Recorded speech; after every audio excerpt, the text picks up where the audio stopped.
السلام علیکم دوستوں، کیا حال ہے آپ سب کے؟ امید کرتا ہوں آپ سب ٹھیک ہوں گے۔ ویلکم کرتا ہوں آپ کو ان کے برڈ میں۔ آج کی ویڈیو میں آپ کو دکھاؤں گا اپنی چیزوں کو لاروا کھلانا ہے، اور یہ لاروا میں نے گھر پہ خود پروڈیوس کیا، خود بنایا ہے، اور آپ کو دکھاؤں گا کہ کس طرح سے ہم لاروا بنا سکتے ہیں اور لاروا ڈالنے کا طریقہ کیا کیا ہے، کہ ہم کس طرح اس کو ڈالنے کا فائدہ کیا ہے اور کس روٹین سے ڈالنا چاہیے۔ چلیے ویڈیو کو شروع کرتے ہیں۔ اگر ابھی تک آپ نے میرے چینل کو سبسکرائب نہیں کیا تو چینل سبسکرائب کر لیں اور ساتھ ہی موجود بیل کے آئیکن کو دبا دیں، جس سے آپ کو میرے آنے والی تمام نئی ویڈیو کے نوٹیفکیشن ملتے رہیں گے۔ جی دوستوں، یہ آپ ایک بکٹ دیکھ رہے ہیں جس کے اندر میں نے لاروا بنایا ہے۔ اس میں نے ہاؤس فلائی کا لاروا بنایا ہے، جو عام مکھیاں ہوتی ہیں گھر پہ ان کا لاروا، اور بہت ہی آسان ہے، کوئی بہت بڑی راکٹ سائنس نہیں ہے، بہت لمبا پروسیجر نہیں ہوتا اس کو بنانے کا، بہت ہی آسان طریقہ ہے۔ سردیوں میں تھوڑا سا مشکل ہوتا ہے بنانا، یہ نومبر دسمبر اور جنوری کے مہینے میں، کیونکہ تب مکھیاں بھی تھوڑی کم ہو جاتی ہیں، غائب ہو جاتی ہیں۔ اس کے بعد فیبرری یعنی دوسرے مہینے سے لے کر 8ویں مہینے تک، اگست تک جو ہے بالکل آسانی سے اور بہت ہی جلدی لاروا بن سکتے ہیں۔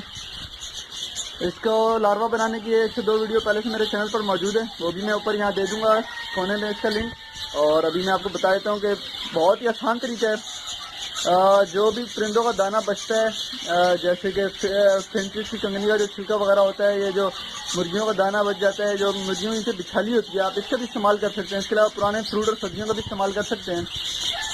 آپ نے کرنا اس طرح سے، جو بھی آپ کے پاس ویسٹ بچا ہو، فروٹ سبزی کا ہو یا پرانے دانہ فیڈ وغیرہ کا ہو، اس کو آپ نے ایک بکٹ میں ڈال دینا ہے اور اس کو اچھی طرح سے پانی مار کے کسی چھاؤں والی جگہ پہ رکھ دینا ہے، یہاں پر مکھیاں وغیرہ آتی ہیں لیکن ڈائریکٹ دھوپ زیادہ نہ لگتی ہو، یعنی کہ اس کو خشک نہیں ہونا چاہیے۔ آپ کو ہر روز دن میں 2 دفعہ پانی کا چھینٹا مارتے رہنا ہے، تو انشاءاللہ آپ دیکھیں گے 2 سے 3 دن کے اندر ہی صرف 2 سے 3 دن میں جو ہے لاروا تیار ہو جائے گا۔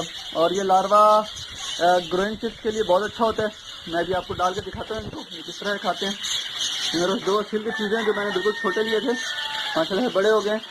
اس کے علاوہ آپ بالکل گروئنگ جو 1 ڈے اولڈ چپس ہوتے ہیں ان کو بھی آپ ڈال سکتے ہیں۔ آپ دیکھ سکتے ہیں اس میں کتنا لاروا بنا ہوا ہے، اور یہ میں نے خود سے بنایا ہے۔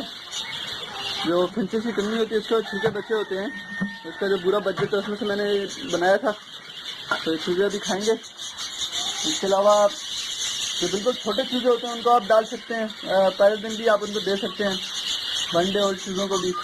اور اس کے علاوہ آپ نے جو انڈے بچوں والی مرغیاں ان کو بھی دے سکتے ہیں آپ۔ انڈوں والی جو مرغیاں جو جن سے آپ انڈے لیتے ہیں ان کے لیے بہت اچھا ہے۔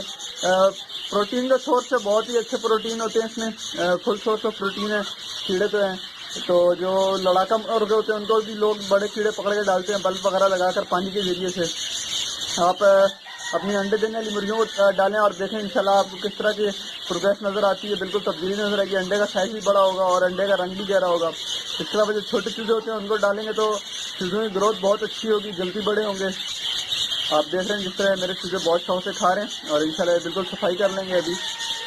تو ان کو میں نے بالکل اس طرح سے بڑا کیا ہے۔ ان کو میں پہلے اسٹارٹنگ میں ہر 3-4 دن کے بعد دیتا تھا، یہ بالکل چھوٹے چیزیں آئے تھے میرے پاس، اور ابھی جو ہے میں ان کو مہینے میں 2 دفعہ یعنی ہر 15 دن کے بعد لازمی بنا کر دیتا ہوں، تو یہ بہت شوق سے کھاتے ہیں۔ اس کے علاوہ انڈے والی مرغیوں کو بھی میں ڈالتا رہتا ہوں، ہفتے میں 1 سے 2 دفعہ انڈے والی مرغیوں کو میں لازمی ڈالتا ہوں، اور مجھے انڈوں کی بہت اچھی پروگریس جو ہے ملتی ہے۔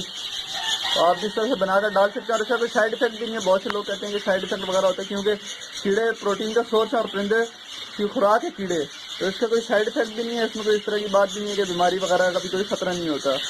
میں امید کرتا ہوں ویڈیو آپ کو پسند آئی ہوگی۔ ویڈیو کو لائک کریں، چینل کو ضرور سبسکرائب کریں۔ کسی بھی سوال کے لیے آپ مجھ سے کمنٹ باکس میں رابطہ کر سکتے ہیں۔